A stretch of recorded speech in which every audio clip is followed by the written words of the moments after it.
Ladies and gentlemen, welcome to Stupiracy. My name is Tim McKernan. That's Scott Rizzuto.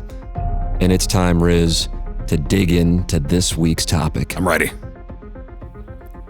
Now, you know, we live in a time of great polarization. Mm-hmm. You did that very much like a politician, by the way. Well, the key is, here, let me show you, because I got the tiniest of little hands, little pincers, almost like a little dinosaur creature. The little tiny, this is, you don't point, that's rude. But you close your thumbs up a little bit, and then you almost point with your thumb. You're pointing with your thumb. We live in a time of polarization. Mm-hmm. I just went JFK. Yeah. And when people are so divided, you picture peace, sitting down, breaking bread, and having some semblance of a truce. Mm-hmm. There are famous treaties, Treaty of Versailles, for example, armistices from world wars, and we picture a time of unity. But 1,000 years ago, today's Stupiracy, we will find out that kings used to celebrate their peace in a much different way than we celebrate it in the 21st century. Today, Rizz, on Stupiracy. Can't wait. Here it is. We discuss kings sleeping together to show unity.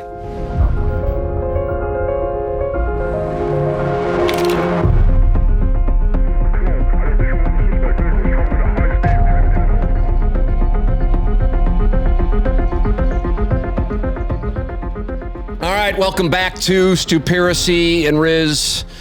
Today we're discussing kings sleeping together to show unity. Yeah, and let me roll up my sleeves. Yeah, I think it is time to get into storm mode. Yeah, because with this, you go, what are you talking? You talking about like current guys?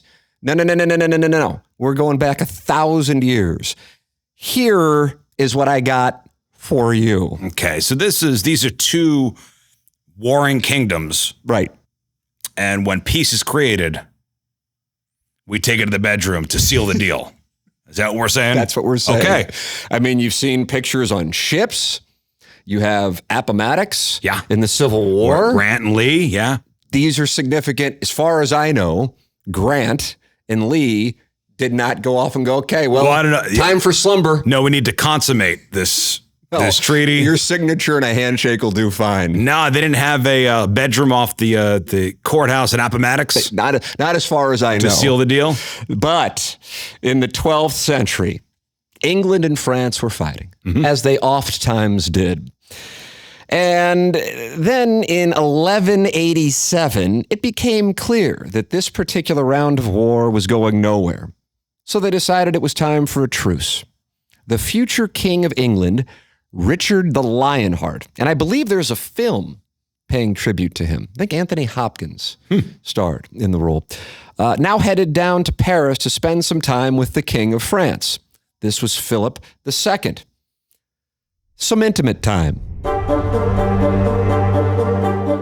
What? The two slept together. And that's how the war ended? Wouldn't it be so easy for It would be so easy if this is how... Let's just wrap this up. If this is how every wartime conflict was solved. Right. When we say slept together, do we mean they had sex? Does it mean they were a couple? Yes, say many people. That's surely what chroniclers from back then meant by saying that these two shared a bed. However, in fairness to the Lionheart's friends and family watching today's edition of Stupiracy, and Philip II's friends and family watching today's edition of Stupiracy. Yeah, if you got one of those 23andMe's that says, historically you're related to blah, blah, blah. Lionheart. You might be going, don't take offense. What's doing? We're just digging in here. Chroniclers wrote, maybe Richard did have sex with men. We don't know. But this story isn't specific evidence. As it turns out, a number of people have begun the process of looking into this tradition of kings sleeping with each other to show unity. Was this widespread?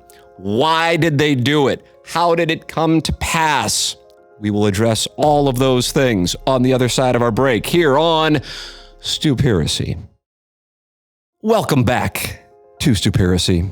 Today's episode, Kings Sleeping Together to Show Unity. Rizz, you may wonder the backstory on this. It sounds very Game of Thrones. Well, this is all about Richard the Lionheart, a real person. We begin with the medieval texts that discuss Richard's personal behavior, including the chronicles of other of his peers and the anonymous literature surrounding him. All of these sources are generally or overwhelmingly favorable to Richard, meaning that they are not unfriendly outside of accounts or politically motivated slander from his rivals. In other words, guy has a good reputation. He did good works. Also, what do they say, though? The victor writes the history? That is the truth. That is the truth. I do believe that. I do believe that. So you're saying Richard might have had control of the press? Sure. Okay. Richard was not unpopular. None of them wished to openly ascribe sinful conduct to Richard, but they were nonetheless consistent within acceptable limits on the topic of his love for other men.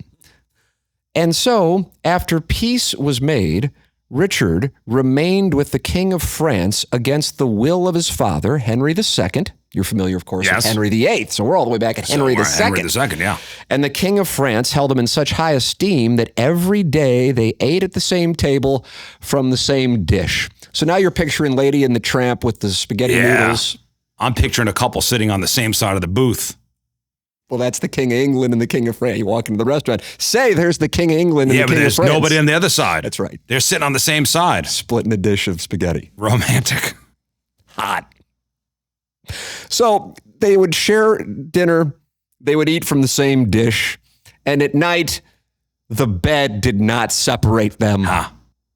On account of this vehement love that seemed to have arisen between them, the King of England was greatly stupefied and wondered what it could mean, and taking precautions for the future, frequently sent messengers into France for the purpose of recalling his son, Richard. In other words, Henry II's like, hey, I'm wondering what the deal is with my son eating from the same dish with the King of France. Weird. Let's get him back. Right. It has often incorrectly been pointed out that sharing a bed had no specific sexual connotations at all. We were just sleeping. Right. We were just sleeping. That's it. So these, you can nothing picture weird. Today, just two dudes. Whatever political figures you want to think of. Just two very powerful men. Couple sleeping kings. together. Couple kings sleeping together. What? No big deal. I know you saw us enjoying pasta from the same dish. And feeding each other. Each other and retiring to his chambers. But this is about showing unity. Mm-hmm. Matter of fact, the belief is, Rizz, the phrase, politics makes strange bedfellows. Is from this? Is from Richard and Phil. Whoa. Yep. So that phrase is that old, huh? Yeah. 1,000 years. 1,000 years old because of Richard and Philip. So to be clear, it has often been pointed out that sharing a bed had no specific sexual connotations in the medieval world. Okay? I guess people were just sleeping together and using that as their get out of jail free card. Maybe it's our 2024 minds going in the gutter. And so maybe these guys sharing a bed, hey, that's what we're going to do. That's a thing that men did. Exactly right. The manliest of men. The kings. And that this alone did not indicate a romantic or physical relationship between them. However, this overlooks the emphatic wording of, and I did take Latin, so I should be able to say this, vehementem amorem, which means vehement love.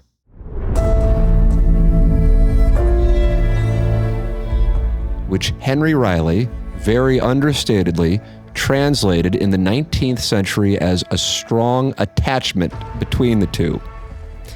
And therefore, as Anne Trinidale points out in her analysis of the same passage, a historian, there were specific connotations of not just a relationship, but as she writes, Rizz, sexual excess, misbehavior, spelled with a U, for medieval moralists. So, two dudes sleeping together, tickling each other every once in a while. They're kings. They're kings. And why are people jumping to such conclusions? Two kings just can't be platonic friends and tickle each other. Thank you. Thank you for and your share defense. the same plate. What? She also writes intense bonds between 12th century knights. Now the knights are involved. Mm-hmm. What's doing under that armor? God.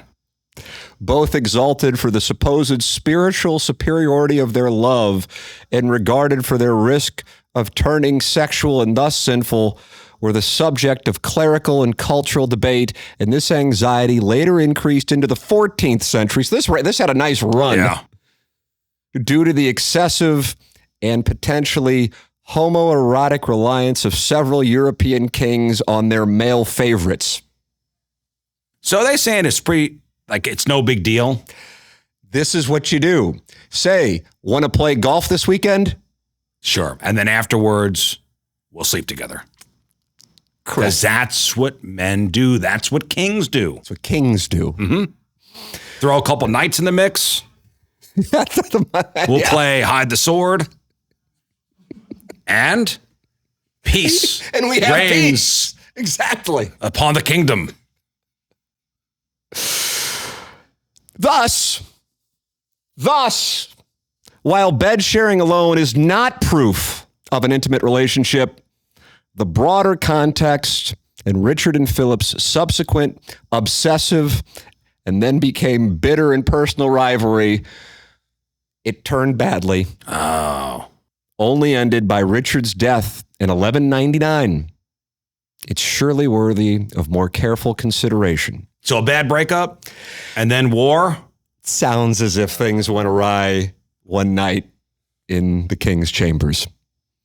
The historian writes, my intent is not to claim beyond all doubt that the relationship was sexual, but to demonstrate that it was suggestively framed by chroniclers favorable to Richard and his family. This highlight the problematic modern demand for concrete proof to establish any kind of pre-modern queer legitimacy, in this case with the physical actions of sexed up queer bodies, which creates an artificial standard that can never be satisfied and is never requested for heterosexuality. The medieval authors reporting on Richard and Philip's affair evidently had reason to believe that it was in fact sexual, but even if not, it is no less legitimate in its example of their love. And therefore, their peace that was created in 1187. Their bonding in the bedroom. That's correct. Mm-hmm. So when you wonder how we can return from our polarized camps in 2024, I think Putin and Biden need to sleep together. That's where I was going. Ladies and gentlemen, this is Stupiracy.